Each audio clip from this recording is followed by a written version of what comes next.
Yeah. So to start off with, can you just introduce yourself and say 3 things about you? My name is Ezra Cassidy. I'm running for welfare. My pronouns are he, they. 2 things about me. I absolutely love animals. My favourite is probably spiders. I drive a moped. And I love playing D&D with my friends. So. I'm Fatima. I'm running for VP Welfare, and I'm a master's student, and I'm also a part-time officer with SUBU right now. And what do I like? I love Indonesian food recently, so that's on my mind always. My husband is Indonesian. My name is Godwin UKJ. You can call me Godwin for short. I'm running for VP Wi-Fi community, and I started out by being a student rep for digital health. I'm a master's student, and also digital health for computing, and also the rep for computing and informatics. I love playing video games a lot. PS5. And could you just go through what your priorities will be if you're elected? My priorities will mainly focus on Lansdowne campus, disabled and transgender students. Because I feel like on Lansdowne campus there is a lot that is lacking, and you can feel it whenever you visit the 2. You can see that there's always something going on here, and I'd like to establish the same sense of community, same sense of fun over there. I think my priority would be housing, because I saw a lot of students struggle with it, mostly international students. There was a huge intake this semester, and most students didn't have accommodation to begin with, and university did not make many. Am I allowed to say that? But there weren't a lot of accommodations available through university and through university accommodations. So that's put students in a difficult position. Secondly, mental health. I think most practitioners are do not have enough training to accommodate students of color, students who have disabilities, from different who have different sexualities. So I think that's another priority of mine.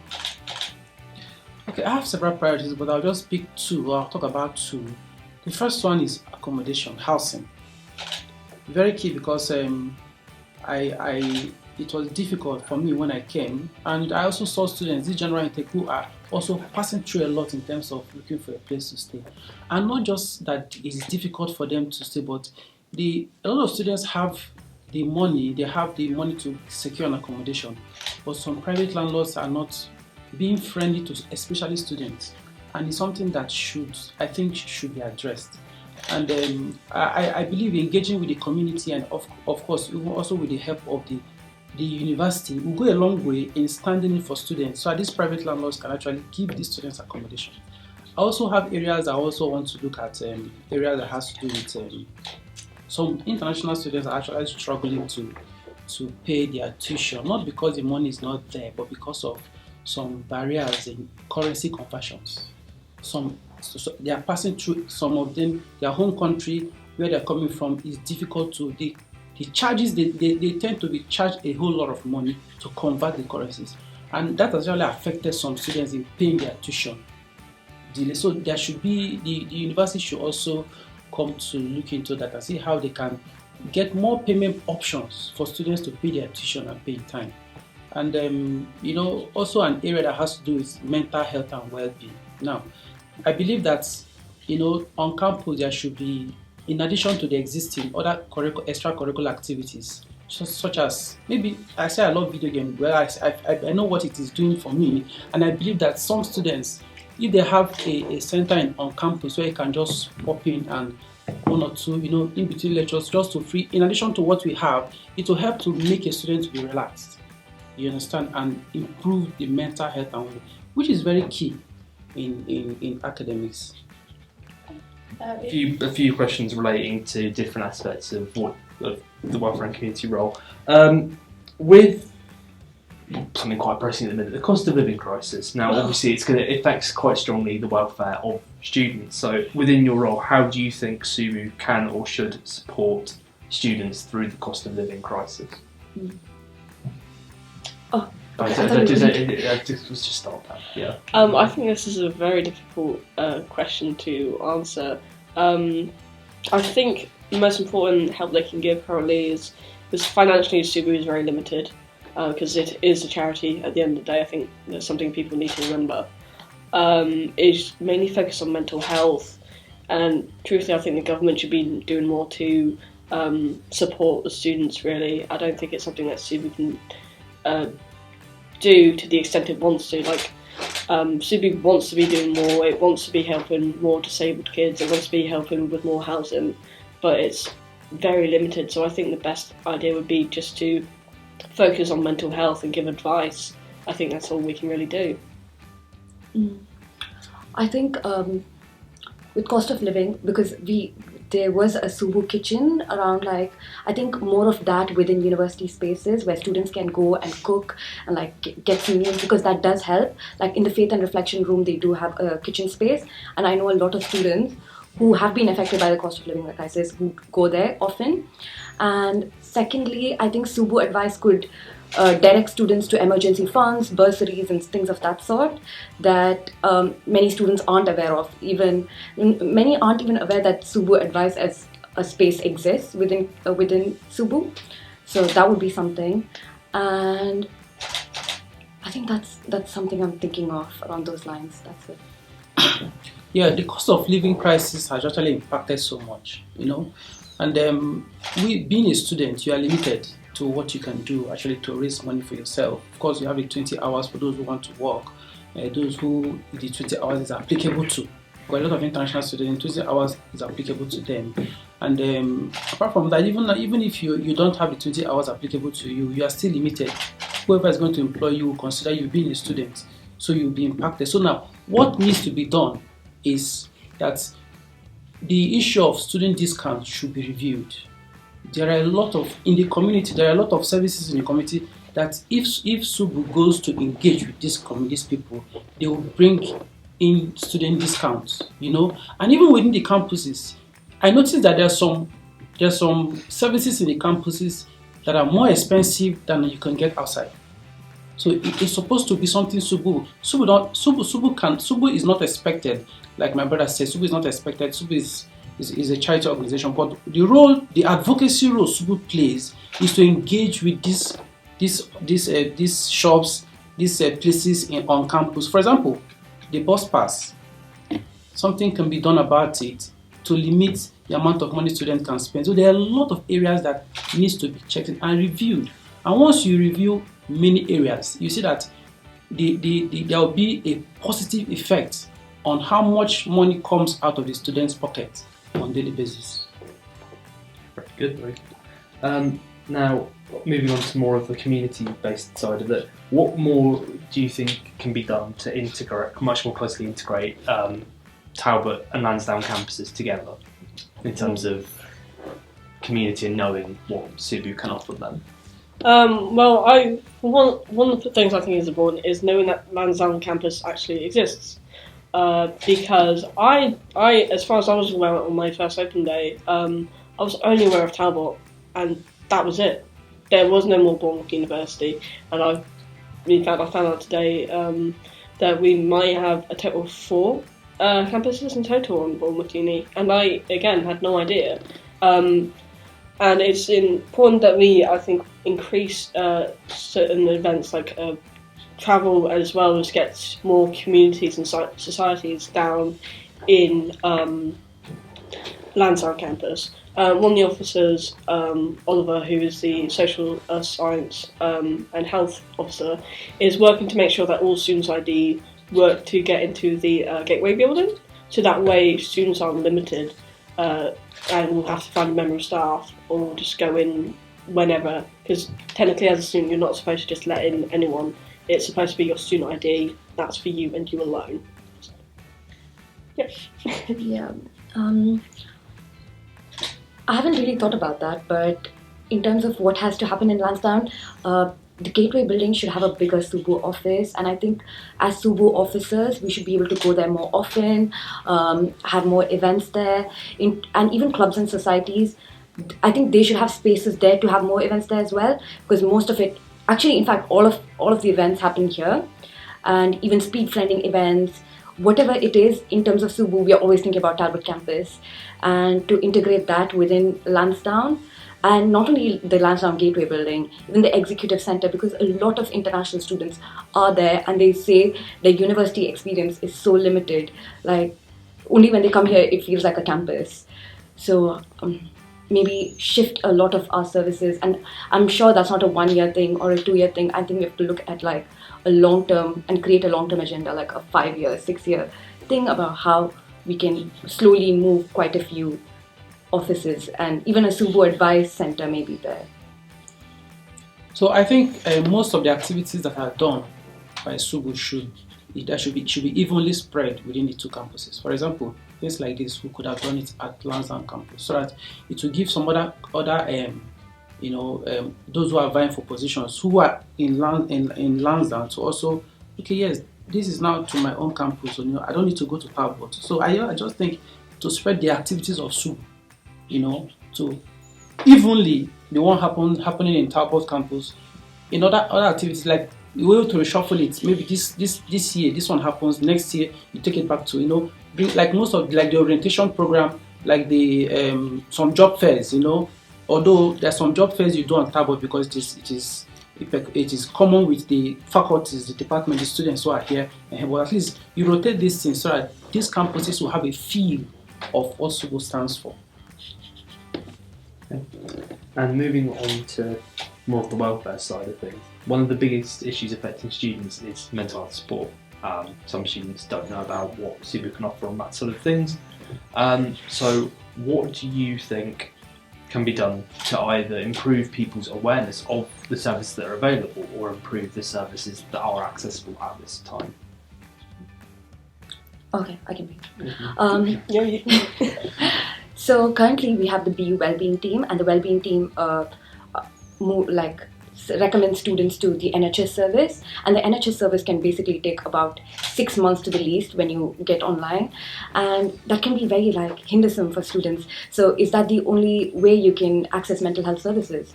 So maybe things like workshops, resources, in fact possibly increase the amount of staff within the Wellbeing team. And the Wellbeing team is on the first floor of the Talbot House, and it's a whole maze in the Talbot House. You have to go in, and it's a very dingy small room, and I think that shouldn't be it, because students are struggling with their mental health, especially with the rise in cost of living. Of course, the strikes that are currently happening, a lot of students have been complaining about how many classes they've been missing, and these are international students as well who are paying a lot to be here. They're paying around 18K a year to be here. So, and another thing is these mental health practitioners, most of them are coming from Britain in this white sort of context, and they're not able to cater to other students and their needs, specifically. So I had taken one of their services, and I'm explaining a concept like arranged marriage, and they're not getting, and I don't expect them to get it. So I think there should be a wide range of mental health practitioners, so that every student can felt more seen, there is a form of empathy, and I don't know, sort of. Yeah. Now, the factors that can lead to mental health can be classified based on demography. What can cause mental health issues for those who are from African descent or Asian descent may not necessarily be the same with what will be from those who are from American descent. That's why the mental health team should be diverse. There should be people who are part of those teams that should be somebody who is more familiar with this demography, It will help for them to make more impact. Secondly, they should also make themselves available. If you have a service to render and you don't tell students that you are available, nobody will come. It's as good as written it on a sheet of paper, but people are not seeing it being materialized. So you could send emails to students. Welcome to the university environments. Those the new students. These services are available. You need these services. Are you passing through this? Do you need it? Once they could even come just like other the other teams come to give some lectures to new students during induction, they could also come and do 1 or 2 lectures. These are the services that are available. These are the things that students have encountered, just in case you need. There are a lot of students today. They don't know who to talk to because there is no channel available for them to take advantage of. I completely agree with both Godwin and Fatima. I think it's important to talk to someone who is from the same demographic as you and has the same kind of background, because that can make all the difference. There's no point if you're talking about your experience as a disabled person and you're talking to someone who has no idea what those experiences are. So you could be talking about your ADHD or autism, and they could say,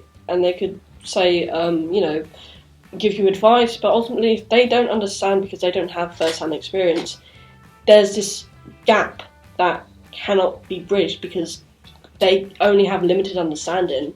And as for like mental health, I am working again with Oliver to hopefully bridge the gap between SUBU and the UCU.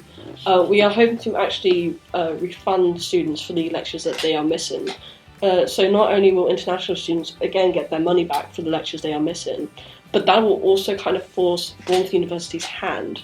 So not only will they be losing money by not paying the teachers correctly, but they will also have students actively being aware that it is not a problem with the teachers, it's a problem with the university itself. Another thing I'm currently working on Lansdowne campus is we are hoping to move the SUBU offices down to the ground floor. We are also hoping to establish a community kitchen, as the same one there is on the Talbot campus in the SUBU building there. Because I was quite shocked to find that there wasn't one already existing. It was a case of just a lack of resources to Lansdowne, and again, a lot of things just being this is the main campus at university. This is something I plan to do regardless of whether or not I win welfare. And I'm currently talking to other. So I'm working with Sophie Knott at SUBU as well, and talking to the alumni cafe staff as to where would be a good idea to have it. We're also taking into consideration things like plumbing and who would actually look after the community kitchen in and of itself. So, last of all from me before I pass back to the rest of the team, with the diverse range of cultures that are part of being a student life, what more do you think can be done to improve the community experience from SUBU's perspective and ingratiate more of those different cultures into how it does things? Okay, go first. You want to go first? Oh, that's fine. Let me go first. Go ahead, we can kind of like we can go back down the other way. Yeah. Okay. I've thought of this severally recently, and I noticed that, well, I'm somebody who I'm an adventurous person, so if I go to a new place, I'm quick to learn the cultures there. I'm not just quick to learn the cultures, I'm quick to try out whatever culture I see there, because to me it's fun. You understand? And talking about the food, I'm a foodie person actually. You know, so talking about the food, when I go to a new place, I know I have had experience with British foods here, and I enjoy quite a lot of them, to be frank with you.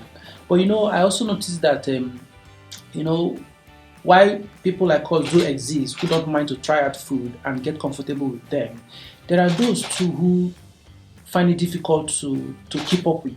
You understand? And if we don't consider them, we are not being inclusive.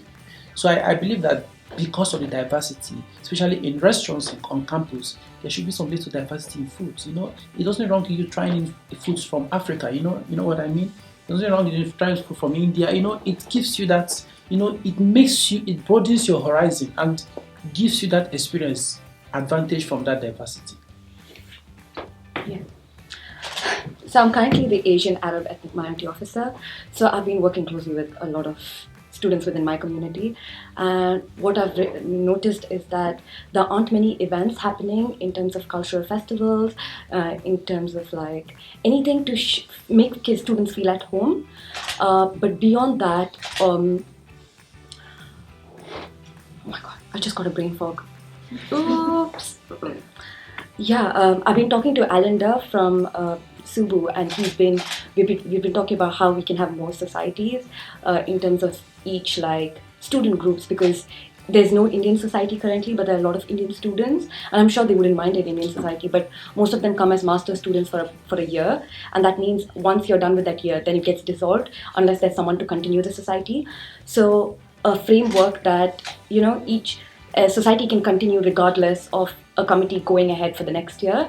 And secondly, I think one of my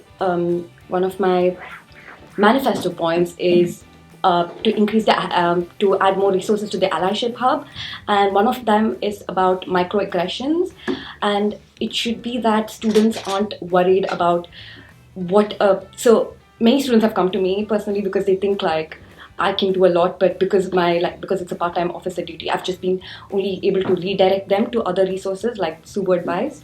But what they've told me is that they're not able to classify something as microaggression, or is the lecturer just being that way to everyone else. So resources within academic and social spaces to let students know if someone's being racist to them or not, and that is a form of like integrating diversity within our university space. Yeah.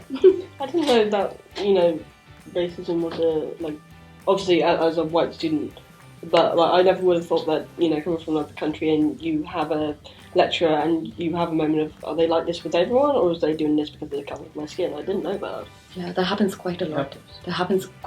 It's crazy. That is frightening. Yeah.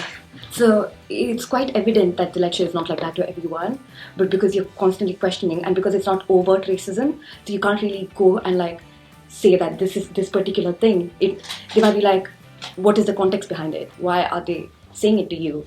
So because it's not exactly racist in that way, it's microaggression. Are they doing it to be intentionally racist, or are they doing it and they're unaware? It's a sort of question as well, I suppose. No, it's underlying biases they have towards. So that's why it's micro. It's not. They're not saying certain specific things that would indicate it's racist, so they wouldn't exactly be kicked out of uni, or students won't take action against them exactly like that.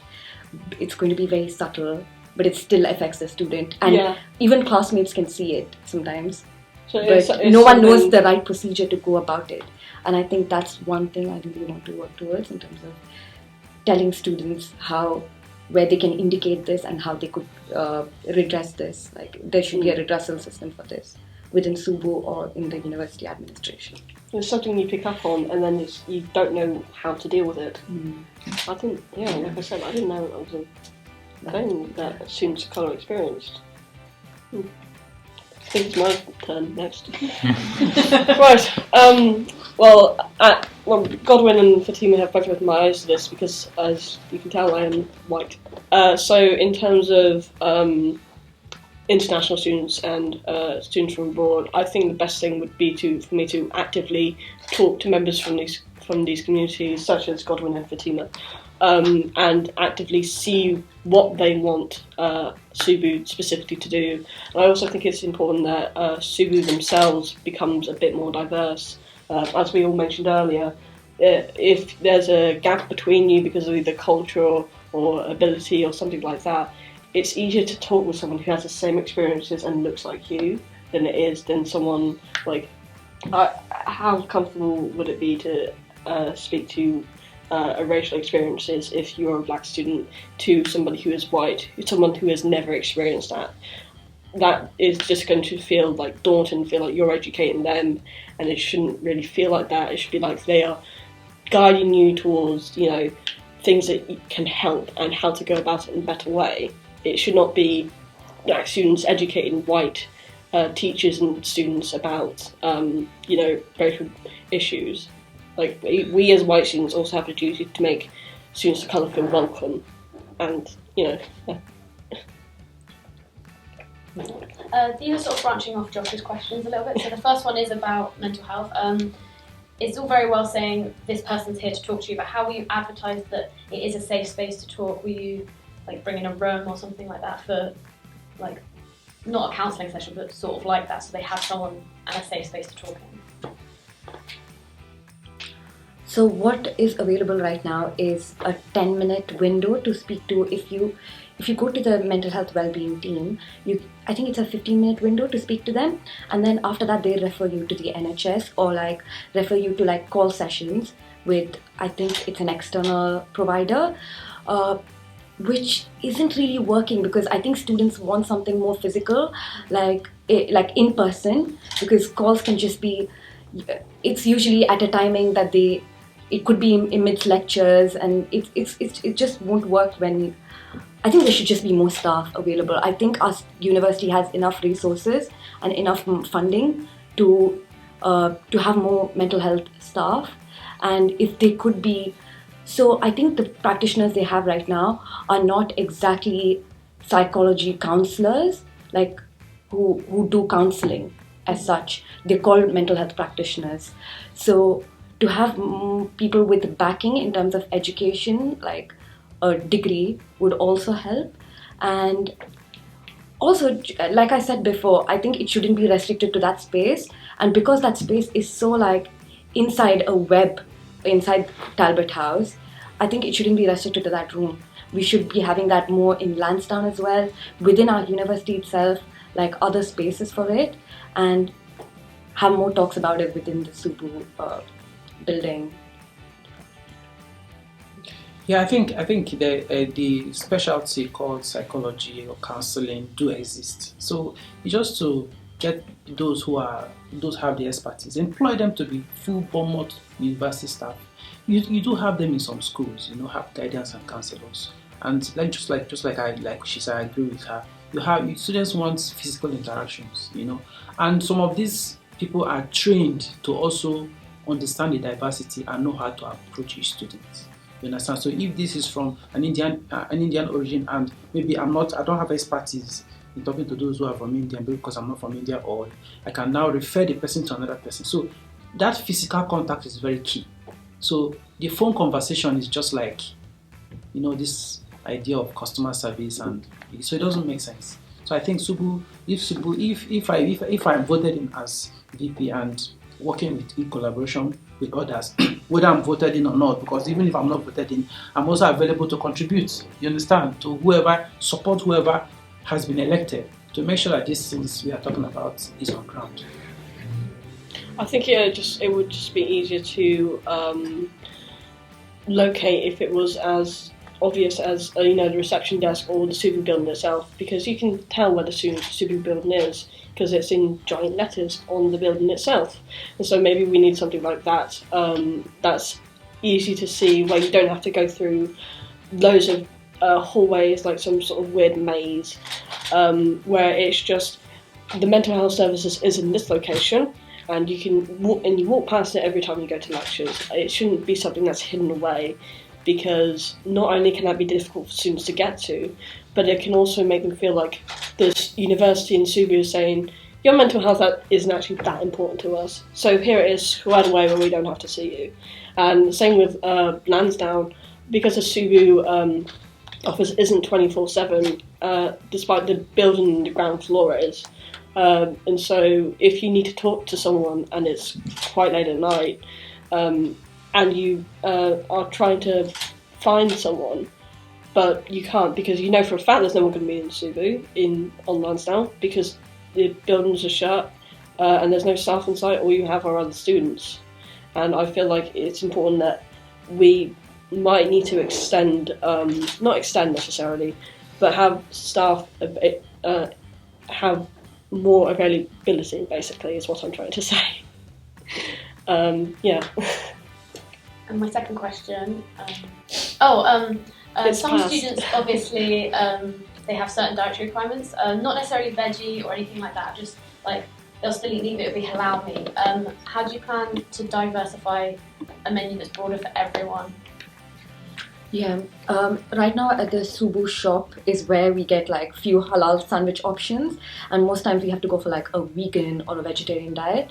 And this is not only for halal, there's kosher as well, but I think there are very few. I think JSOC has only 3 or 4 students, but maybe that's not as much as a necessity. But I think kosher food should also be available for students who require that. So I think working with university catering, right now our university catering is lacking in so many ways. Not only is it these dietary requirements, I think with the rising cost of living, students aren't able to afford food in uni. And I think our university, in fact, when I've been to London and other universities, it isn't this expensive. Like sometimes it's like, it was £5 for like a burger, but so many students don't have that amount of money. So many students are not coming from a space where they get financial help, or like how it works here. You have a funding of sorts here in the UK, but so many international students, they don't have that. So I think there's a lot to work on in the university catering front, and that also includes availabilities. Yeah. So I think I thought about it when I was talking about making different varieties of foods available for students to actually, because a student who has to pay £5 for food, it should be something that he or she looked out for. You understand? So considering people with different diet, there could even be some students who are diabetics and they also need some diabetic diets too. And if they can't find it there, they will see no need to go there. So I think when students are enrolling, taking those information from them to understand the level, the proportion of students who need these dietary modifications is also very important to help the school, to also help SUBU, and of course, help them to see how often they can showcase those kind of food. I was even thinking of, you have different days or different schedule for different foods. Maybe these foods for British food, this food for Afro-Caribbean, just like that. These days students can, Tuesdays Afro-Caribbean, I'm going to. You just have to, even if you didn't plan or you've never eaten on campus, but just because you just want to experience, it makes it frequent. Some students who are from African descent who want to experience more of British foods. These days for British food, we'll go and have a feel, and it's like an event, an exhibition event that will be happening on campus via the university restaurant every week. And that promotes diversity and makes us, coming to one of the reasons why I came to study in Bournemouth, came to the UK to study, is because I want to learn other cultures. Because that's what makes you complete.